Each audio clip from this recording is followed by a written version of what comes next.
Hi hello அனைவருக்கும் வணக்கம். நான் உங்கள் ராமச்சந்திரன். இது உங்கள் ராம்சன் அகாடமி. ஸோ நண்பர்களே, நேற்றுலேருந்து பாருங்கள் ஒரு மெசேஜ் வந்து வாட்ஸ்அப்லேயும் சரி நியூஸ்லேயும் சரி வந்து பரவிட்டு இருக்குங்க. அதை பற்றி அந்த வீடியோவில் நம்ம வந்து பார்க்க போகிறோம். அதாவது முதுகலை ஆசிரியர் தேர்வு வந்து என்ன பண்ணணும், தள்ளி வைக்கணும். டிஆர்பி எக்ஸாமை பிஜிடிஆர்பி எக்ஸாம் வந்து தள்ளி வைக்கணும் அப்படின்னு சொல்லிட்டு ஒரு கேஸ் போட்டுக்கிறதாவும் அதை பற்றின பரிசீலனை வந்து நடைபெற்றாவும் வந்து பார்த்தீங்கன்னா 2 நாளாக வந்து பார்த்தீங்கன்னா இந்த வீடியோ வந்து போயிட்டு இருக்குங்க. ஸோ அக்டோபர் 12ஆம் தேதி தான் நம்மளுக்கு வந்து எக்ஸாம் டேட் சொல்லிட்டாங்க. முதுகலை ஆசிரியர் பதவிக்கான தேர்வை தள்ளி வைக்க கோரி வழக்கு. புதிய பாடத்திட்டம் சேர்க்கப்பட்டுள்ளதால் தேர்வுக்கு தயாராக அவகாசம் வேண்டும் என மனு. ஸோ உண்மைதான், அதை நம்ம ஒத்துக்கு தான் ஆகணும். ஏன்னா சிலபஸ் வந்து எவி தான், நிறைய சிலபஸ் வந்து கொடுத்துருக்காங்க. ஓகேங்களா? ஸோ சிலபஸ் எவியாக தான் கொடுத்துருக்காங்க. அதனால சரி என்ன பண்ணணும், எங்களுக்கு வந்து இன்னும் டைம் வேணும் அப்படின்னு சொல்லிட்டு என்ன பண்ணியிருக்காங்க, கேஸ் போட்டுட்டு இருக்காங்க. ஓகேங்களா? ஸோ தேர்வுக்கான பாடத்திட்டம் மாற்றி அமைக்கப்பட்டு புதிய பாடத்திட்டம் சேர்க்கப்பட்டுள்ளதால் அவகாசம் வேண்டும். மனுதாரர் வந்து யார் மனுதாரர் அப்படின்னா வந்து பார்த்தீங்கன்னா, ஸோ சுரேஷ் அப்படின்ற ஒரு திருச்சியை சேர்ந்த சுரேஷ் அப்படின்ற ஒரு அந்த வழக்கு போட்டிருக்காரு.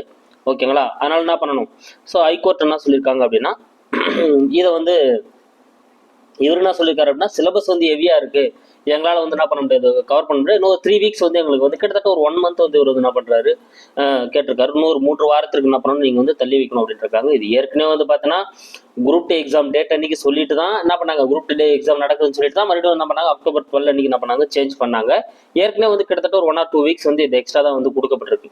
இவர் அதையும் தாண்டி என்ன பண்ணியிருக்காரு, இன்னமும் வந்து நம்மளுக்கு 3 வாரம் வந்து தேவை அப்படின்னு சொல்லிட்டு இவர் வந்து மனுதாரர் வந்து கேட்டிருக்காரு. அதுக்கு அவங்க என்ன சொல்லிட்டாங்க, ஸோ இதை வந்து முழுக்க வந்து டீச்சர்ஸ் ரெக்ரூட்மெண்ட் போர்டு வந்து அவங்க தான் என்ன பண்ணணும், இதுக்கு வந்து பரிசீலனை பண்ணி முடிவெடுக்கணும் அப்படின்னு சொல்லிட்டு அவங்க வந்து சொல்லிட்டாங்க. டீச்சர்ஸ் ரெக்ரூட்மெண்ட் போர்டு வந்து பரிசீலனை பண்ணுங்க இதை பற்றி அப்படின்னு சொல்லிட்டு என்ன பண்ணியிருக்காங்க, இது பண்ணியிருக்காங்க.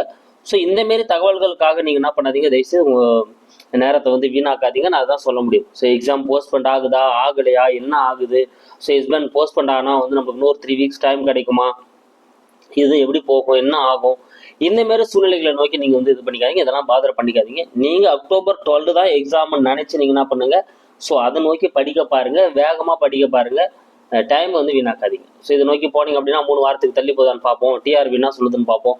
ஹைகோர்ட் வந்து இந்த மாதிரி சொல்லிட்டாங்க, யாரோ ஒருத்தர் கேஸ் போட்டிருக்காங்களா, அப்போ டிஆர்பி எக்ஸாம் வந்து போஸ்ட்பண்ட் ஆகும்னா நீங்க போயிட்டு இருக்கிற வேகத்தை என்ன பண்ணும், அது கொஞ்சம் மட்டுப்படுத்தும். இப்போ நம்ம ரோட்ல ஸ்பீடா போயிட்டே இருப்போம், ஒரு ஸ்பீட் பிரேக் இருக்கு அப்படின்னா என்ன பண்ணுவோம், அந்த இடத்துல நம்ம ஸ்லோ ஆகிட்டு ஸ்லோ டவுன் ஆகிட்டு கீர் எல்லாம் என்ன பண்ணுவோம், குறைப்போம். ஸோ அப்போ அந்த கீர்லாம் குறைக்கிறதுனால வந்து என்ன ஆகும் அப்படின்னா, மறுபடியும் நம்ம ஸ்பீட் பிரேக் ஏறி இறங்கி மறுபடியும் நம்ம கீரை சேஞ்ச் பண்ணி மறுபடியும் நம்ம அந்த பிக்கப் ஸ்பீட் ஆகிறதுக்கு கொஞ்சம் டைம் ஆகும். ஓகேங்களா?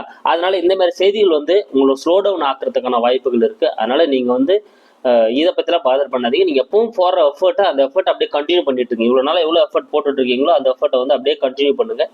எக்காரத்தை கொண்டு இதை வந்து என்ன பண்ணாதீங்க, நீங்கள் வந்து இந்த மாதிரி நியூஸ்களை கேட்டுட்டு நம்மளுக்கு இன்னும் 3 வீக்ஸ் தள்ளி போச்சுன்னா இன்னும் டைம் இருக்குது, அப்போ நம்ம கொஞ்சம் பொறுமையாக போவோம் அப்படின்ற அந்த மனநிலைகள் வரதுக்கான வாய்ப்புகள் இருக்கு. ஸோ அது வருதா வராமல் போதா அப்படின்றது டிஆர்பி ரெக்ரூட்மெண்ட் போர்டு எடுக்க போறாங்க. ஏன்னா ஹைகோர்ட் டிஆர்பி கை காட்டிட்டாங்க. அதனால அது வந்தா வராமல் போதான்றது தான் நம்மளுக்கு கவலை. நம்மளுக்கு தேவை அக்டோபர் 12ஆம் தேதி எக்ஸாம், அதை நோக்கி எப்படி போவோம் எப்படி படிப்போம் அப்படின்றத நம்ம நினைச்சு யோசிச்சு நீங்க அதை நோக்கி மட்டும் போக, வேகமா வந்து என்ன பண்ணுங்க, எப்பவும் போல படிங்க. ஸோ இந்த மாதிரி நியூஸை வந்து கொஞ்சம் நீங்கள் வந்து அதிகமாக வந்து வரி பண்ணிக்காதீங்க.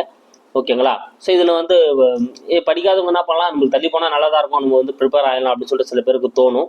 ஆனால் அதுக்கப்புறம் பார்த்தீங்கன்னா டெட் எக்ஸாம் வந்து அதே டிஆர்பி வந்து பார்த்தீங்கன்னா டெட் எக்ஸாமையும் அனௌன்ஸ் பண்ணிட்டாங்க, அதுக்கான டேட்டையும் கொடுத்துட்டாங்க. ஓகேங்களா? ஸோ இந்த எக்ஸாம் அவங்க போஸ்ட்போன் பண்ணாங்கன்னா டெட்டுக்கு வந்து அவங்க ப்ரிப்பேர் ஆகிறதுக்கான டைம் வந்து கொஞ்சம் ஷார்ட்டேஜ் ஆகும். அதனால அவங்க இதெல்லாம் கன்சிடர் பண்ணி தான் வந்து டிஆர்பி வந்து முடிவெடுப்பாங்க. ஓகேங்களா? அதனால நீங்க இந்த மாதிரி தகவல்களை வந்து பாதர் பண்ணிக்காதீங்க. அது எப்படி வருதோ வரட்டும். ஓகேங்களா? ஸோ தள்ளி போதா தள்ளி போகாம போதா, இல்லை டிஆர்பி அப்படியே எக்ஸாம் இன்னைக்கு அப்படியே விட்டுறாங்களா அப்படின்றது எல்லாமே வந்து டிஆர்பி எடுக்க போற முடிவு அப்படின்றதுனால. ஸோ நீங்க நான் என்ன சொல்ல வரேன்னா, நீங்க இதை பத்தி வந்து பெருசா பாதர் பண்ணி, ஏன்னா உங்களுக்கு வாட்ஸ்அப்ல இந்த விஷயங்கள்லாம் வந்து வந்துகிட்டே இருக்கும். உங்களுக்கு யாரோ ஒருத்தர் கேட்டுட்டே இருப்பாங்க, யாரோ ஒருத்தர் ஃபோன் பண்ணி டிஆர்பி எக்ஸாம் தள்ளி போதாமன்னு சொல்லிட்டே இருப்பாங்க. இதெல்லாம் நீங்க கேட்க உங்களுக்கு என்ன ஆகுண்டானா கொஞ்சம் அப்படியே ஸ்லோ டவுன் ஆகுங்க. நீங்க படிச்சது வந்து கொஞ்சம் ஸ்லோ டவுன் ஆகுங்க. ஸோ தயவுசெய்து வந்து ஸ்லோ டவுன் ஆகாதீங்க. நீங்க அக்டோபர் 12 அன்னைக்கு தான் நடக்க போகுதுன்ற மனநிலையோட நீங்க எப்போ படிச்சிருந்தீங்களோ அதே மனநிலையோட படிச்சுட்டு இருங்க. ஒருபோது வந்து நீங்க எதுவும் இது பண்ணிக்காதீங்க. ஓகேங்களா? ஸோ இதை சொல்ல தான் வந்து கால் பண்ணேன். எப்படி வருதோ டிஆர்பின்னா ரெக்கமெண்ட்ஸ் அவங்க வந்து ப்ரெஸ் நியூஸ் வந்து நம்மளுக்கு கொடுத்துருவாங்க, அதை பொறுத்து நம்ம வந்து இது பண்ணிக்கலாம். நீங்க வந்து அக்டோபர் 12 அன்னைக்கு தான் எக்ஸாம் அப்படின்ற நோக்கத்தோட படிங்க. சப்போஸ் தள்ளி பண்ணால் நம்ம அதுக்கப்புறம் ரிவிஷன் பீரியடாக நம்ம வந்து அதை எடுத்துக்கலாம். ஓகேங்களா? ஸோ அதனால வந்து எனக்கு தெரிஞ்சு வாய்ப்பு குறைவாக இருக்க தான் வந்து வாய்ப்புகள் இருக்குது அப்படின்னு நான் நினைக்கிறேன். அதனால அக்டோபர் 12 எக்ஸாம் நடக்கிறதுக்கான சான்சஸ் அதிகமாக இருக்குது. என்ன ரீசன்னா நான் ஏற்கனவே சொன்னதான், குரூப் 2 எக்ஸாமுக்கு நடத்த இருந்தது போஸ்ட்போன் பண்ணி தான் 2 வீக்ஸ் தள்ளி தான் வந்து அக்டோபர் 12 அன்னைக்கு அவங்க வந்து வச்சிருக்காங்க. அதுல இருந்தும் 3 வீக்ஸ் வேணும் அப்படின்றது வந்து கேட்டிருக்காங்க. ஏன்னா அதுக்கப்புறம் டெட் எக்ஸாம் நடக்குதுன்றதும் நம்மளுக்கு தெரியும். ஸோ அதுக்கும் வந்து பார்த்தீங்கன்னா கொஞ்சம் மிஸ் அண்டர்ஸ்டாண்டிங்கும், அதனால அவங்க டெட் எக்ஸாமை போஸ்ட்போன் பண்ண வேண்டிய சூழ்நிலைக்கு வருவாங்க. ஸோ இதெல்லாம் அவங்க யோசிச்சு தான் வந்து அதுக்கேற்றப்பல வந்து முடிவு எடுக்கணும்.